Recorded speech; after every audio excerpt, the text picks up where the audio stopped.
The December wind cut through my thin jacket as I stood on the doorstep of the Mason family estate, watching my mother-in-law's perfectly manicured hand wave goodbye before she slammed the heavy oak door in my face.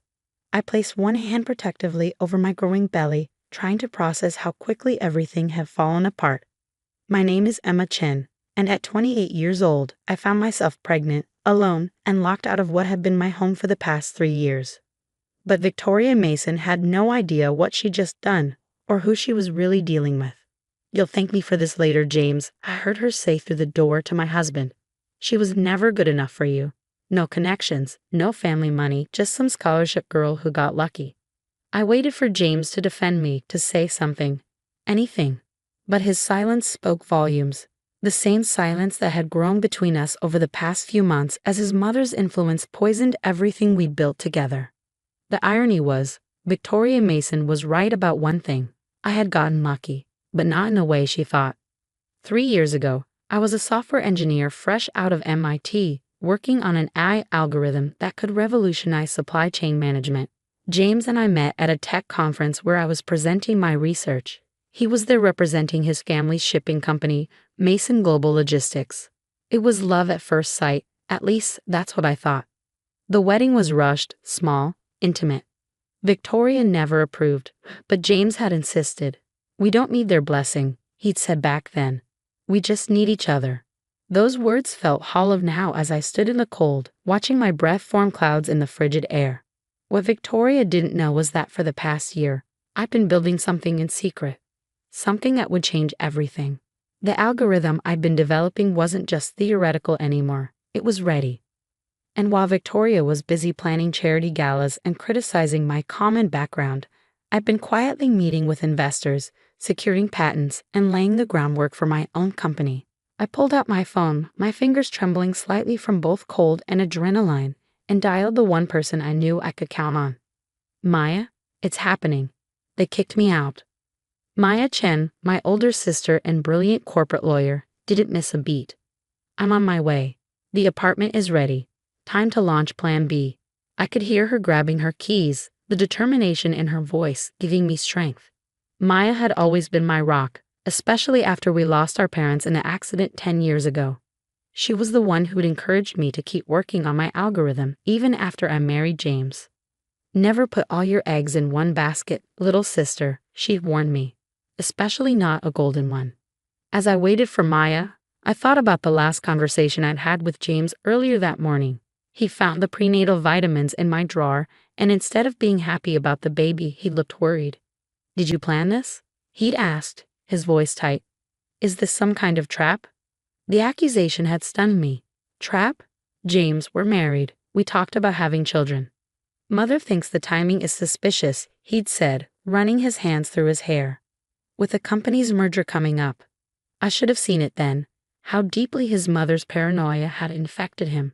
How the sweet, supportive man I'd marry had become just another puppet in Victoria Mason's grand plan for her family's dynasty. Maya's sleek black Tesla pulled up to the curb, and she jumped out, wrapping me in a fierce hug. "Those pretentious snobs," she muttered, helping me with my bags. "Just wait until they see what's coming." As we drove away from the Mason estate, I felt a strange sense of calm settle over me. Victoria thought she was protecting her family's empire by getting rid of me. She had no idea she'd just set in motion exactly what I'd been waiting for. Maya glanced at me as she navigated through the city streets. "You okay? The stress isn't good for the baby." I placed a hand on my belly, feeling a small kick. "I'm fine. Better than fine, actually. Remember how you told me to always have a backup plan?" She nodded, turning onto the highway that led to her downtown apartment building. "Well," I said, pulling out my laptop, "I have something to show you. That algorithm I've been working on, it's not just theoretical anymore. I've been running simulations using Mason Global's shipping data that James gave me access to when we first got married."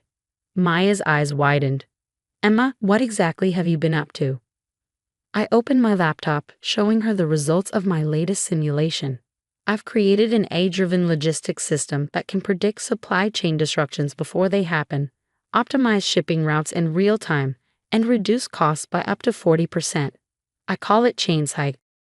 "And you've tested this using Mason Global's data?" I nodded. James gave me full access to their systems when we got married.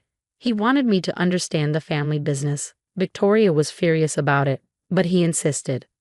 I've been running simulations for months, perfecting the algorithm. Maya pulled into her building's parking garage, turning to face me fully. Emma, do you realize what you have here? I do, I said, closing my laptop. And so do the venture capitalists I've been meeting with. They're ready to fund Chainsite's launch. We're just waiting for my signal. Maya's face broke into a wide grin. And Victoria just gave you the perfect reason to launch. As we rode the elevator to Maya's penthouse apartment, I thought about Victoria's smug face as she pushed me out the door. She thought she was getting rid of a gold digger, a nobody who trapped her precious son. Instead, she just freed me to become her biggest competitor. Maya's apartment was everything the Mason estate wasn't: modern, minimal, and warm. She'd set up the guest room for me weeks ago, just in case. My sister had always been the pragmatic one. Get some rest, she said, helping me unpack. Tomorrow, we start making calls. It's time to show the Masons what a nobody from nowhere can really do. That night, as I lay in bed, my hand resting on my growing belly, I felt stronger than I had in months. Victoria thought she was protecting her family's legacy. Instead, she'd just given me the push I needed to build my home. My phone buzzed. A text from James. Mother says this is for the best. I'm sorry. I didn't respond. Let him think I was broken, devastated. Let Victoria believe she'd won. They had no idea what was coming. The next morning, I woke up to an email from my lead investor, Sarah Chen, no relation, though we joked about it. Ready when you are. Say the word and we'll start the funding round. I looked out Maya's window at the city skyline, where Mason Global's headquarters dominated the view. Soon, they'd see my company's name up there too. But first, I had work to do. Maya was already up, making breakfast and taking calls. She cleared her schedule for the next week to help me set everything in motion. As I walked into the kitchen, she handed me a prenatal vitamin and a glass of orange juice. The team's ready, she said, hanging up her phone. We can file the incorporation papers today. You're sure about this? I took the vitamin, thinking about James' accusation yesterday. Had I planned this? Not exactly. But I'd been prepared for it thanks to Maya's constant warnings and my own instincts. I'm sure, I said, pulling out my laptop. Victoria wants a war. Let's give her one. Maya smiled, that fierce, protective smile I'd known all my life. Then let's get to work. The next few days passed in a blur of meetings, calls, and paperwork. Maya's law firm handled everything efficiently, and by the end of the week, Chainsite was officially incorporated. The initial funding round was oversubscribed. It seemed every investor in town wanted a piece of what we were building. James tried calling several times, but I let everything go to voicemail. His messages grew increasingly anxious as news of Chainsite's incorporation spread through the business community. Emma, what are you doing? His last message demanded. Mother's furious. She says you stole company secrets. We could sue you for this. I played the message for Maya, who just laughed. Let them try. Every bit of data you used was legally accessed with full permission. We have James's emails proving it. She was right, of course. I documented everything meticulously, knowing this day might come. Victoria Mason hadn't raised an idiot for a son. She just never expected his wife to be smarter than he was. As I ended part one of my story here, I was just getting started. Victoria Mason thought she'd taught me a lesson about knowing my place. Instead, she'd given me exactly what I needed: freedom to build something that would change everything, not just for me and my baby, but for the entire industry she thought she controlled. The real question was, what would happen when she realized exactly what she'd done? 6 months after Victoria Mason slammed her door in my face, I stood in front of a packed conference room at the National Logistics Convention. My hand rested on my now visible baby bump as I prepared to demonstrate Chainsite to the industry's biggest players. The irony wasn't lost on me that Mason Global's leadership team sat in the front row, Victoria and James among them. Victoria's face was set in its usual mask of cold disdain, but I could see the tension in her jaw. James just looked pale. Ladies and gentlemen, I began, my voice steady despite the flutter of movement in my belly. What you're about to see will revolutionize how we think about supply chain management. As I launched into the demonstration, showing real-time optimization of shipping routes and predictive analytics that could save companies millions. I watched Victoria's expression shift from dismissive to concerned. By the time I showed the cost-saving projections, she was gripping her armrests so tightly her knuckles had turned white. The past 6 months had been intense.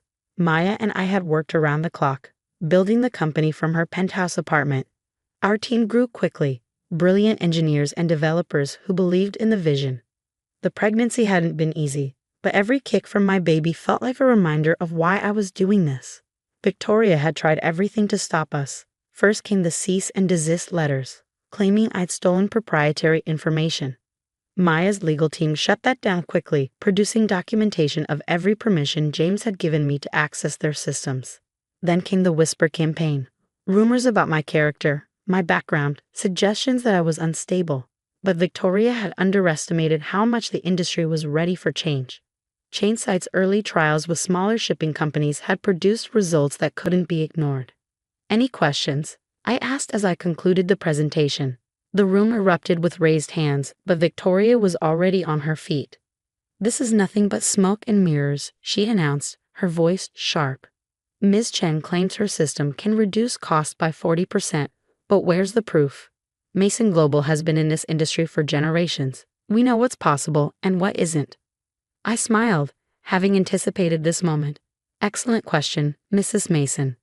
Perhaps your son can help answer it, since he's seen the system in action. All eyes turned to James, who looked like he wanted to disappear.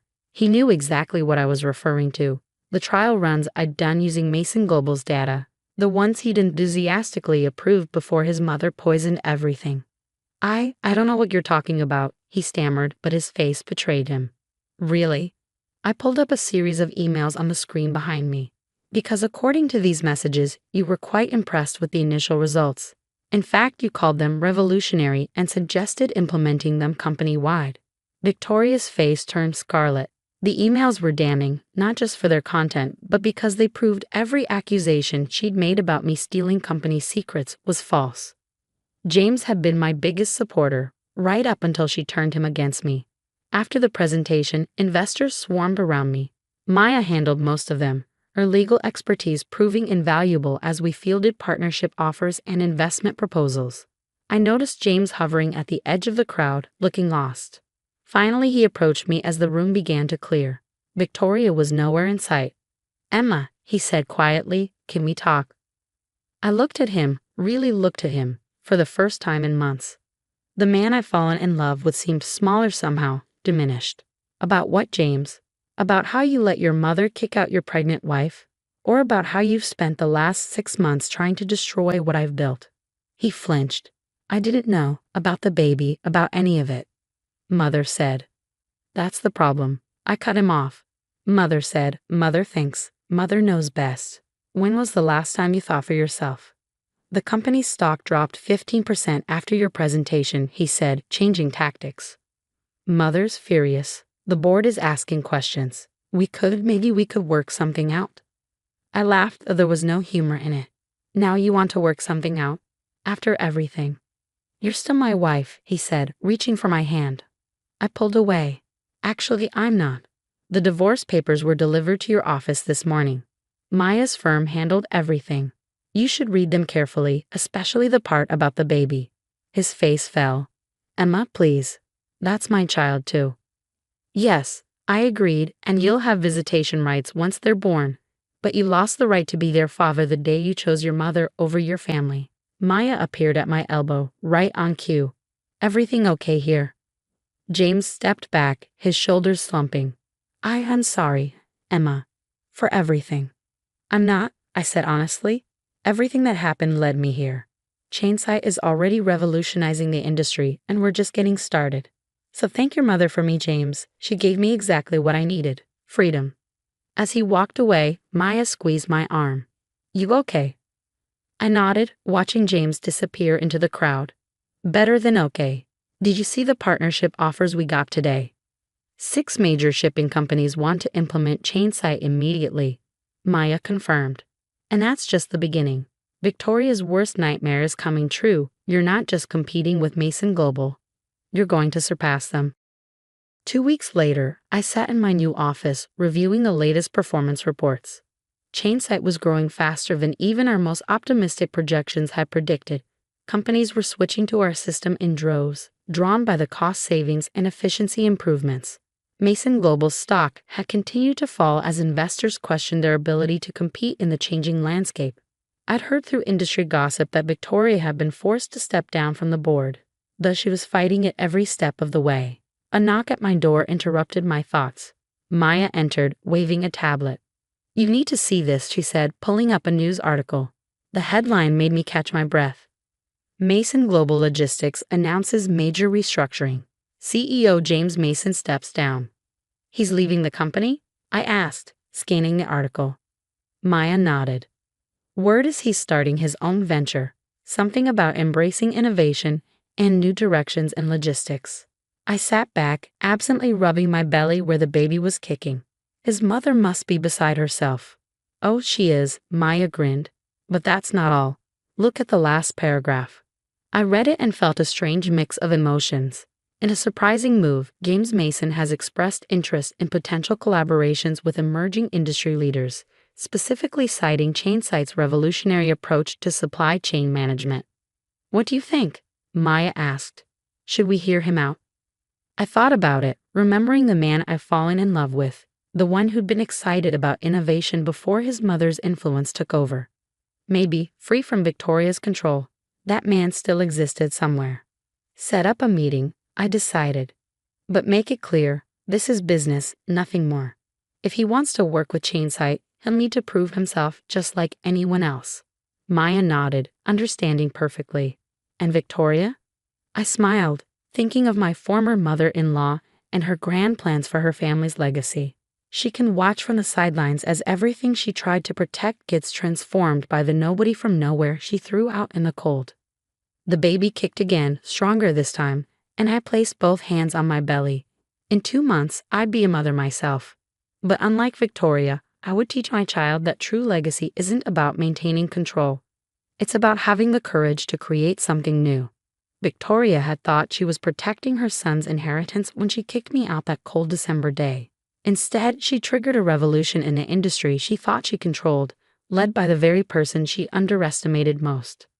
As I looked out my office window at the city skyline, where the Chainsight logo now shone as brightly as Mason Global's, I couldn't help but smile.